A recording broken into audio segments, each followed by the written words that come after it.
Let's talk to this bloke. He is. He is Harold the H. Ark. Peacock-a-doodle-doo. He is the Harold Peacock. He is a passionate historian of this great city, and he's going to talk about floods way back Right. in Ipswich. So let's just put that button into there. Plug that into there. I've done that. Let's cross down live. Are you there? There's a bit of interference. He lives around Canmore. How are you, Harold?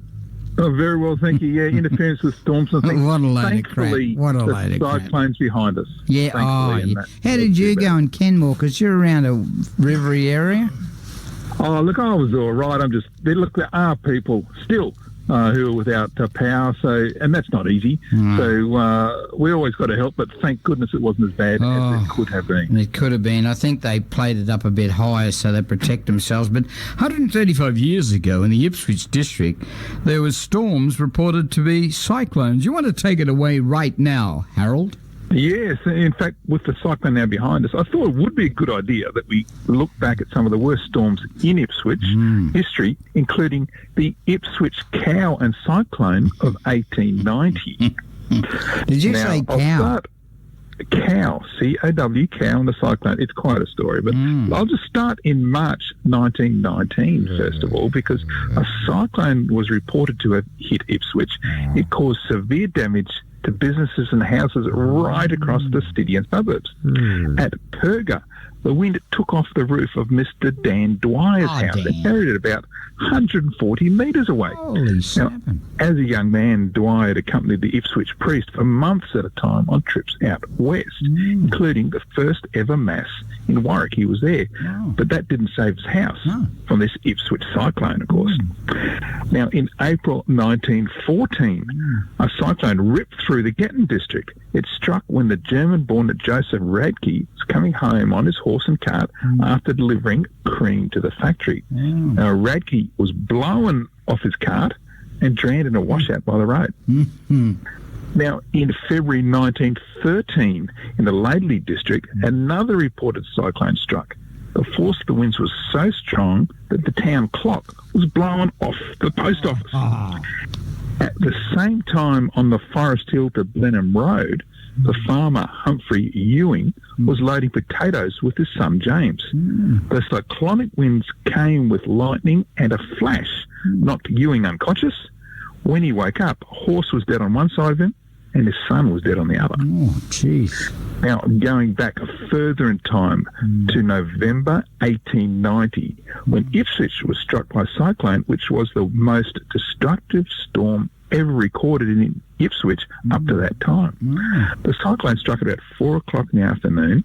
Trees were uprooted, houses demolished, and sheets of corrugated iron littered the whole town. But miraculously, Danny, no lives were lost, thank goodness. But there was Henry Johnston. He had a narrow escape. His niece was Claire Lloyd, who was very famous on the Australian stage. He was driving his buggy along Brisbane Road into town with the son of Mr. James McGill, who was the mayor of Ipswich and later the highest profile embezzler in Ipswich history. Now, when the cyclone hit, it blew the buggy over and smashed it to pieces. But Mr. Johnston and Master McGill, they were simply shaken. Then there was Mr. James Johnston, who would become famous as perhaps the only person to successfully sue Ipswich Council for the bad state of the roads.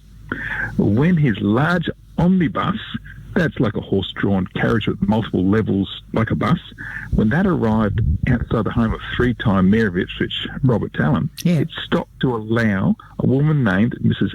Isabella Butler and her 2-year-old son to alight. Now, Mrs. Butler, she was actually quite well known as well as a bride in the first ever marriage in the original Glamorgan Vale Catholic Church just outside of town. Now, as she and her son got out of the omnibus, the vehicle was struck by wind and tipped both the horse and the omnibus on their sides. This was very strong winds. It was just hitting Ipswich. Then there was Mr. William Stafford in this same 1890 cyclone. He was one of the pioneers of the Ipswich coalfields. Now, he sat helpless as the veranda on his house was completely ripped off and the chimney tumbled down to become just a pile of bricks. Then there was a house owned by Mr. Thomas McMurtry. He was a well-known Ipswich baker and a schoolmate of the Australian Prime Minister, Andrew Fisher. McMurtry's house was unroofed with the ends blown in and all the chairs from inside blown out of the house and down the street. Oh, shit. Now, the property nearby was owned by Mr. George Vincent. Now, he would later die by falling down the stairs of his North Australian hotel. Oh, gee. Now, in an instance of unprecedented farce, the wind on Brisbane Road near Mr. Vincent's house was so strong that he watched in helpless amazement as a cow was blown completely off her legs. She was rolled over 2 or 3 times, rolling along like a bowling ball, with her udder and legs taking their turn skyward as she rolled by. So, Danny, the next cyclone, look, there will be some people who have it tough and need help, but no one like Mr. Vincent's cow in Ipswich in 1890. She was totally humiliated. Utterly ridiculous. Mate, you build it up. Moving story, I thought. Moving. But, mate, what a great yarn. And, obviously we've had cyclones here before and you've just highlighted those. How do we hear this or see this story and read about other stories? Lots of reading about the Ipswich history. Yes, go on the internet, go to historyouthere.com. There's hundreds of stories there, all short stories for you to read to your heart's content, Danny. And it's all about Ipswich, and they're factual, and your research is impeccable.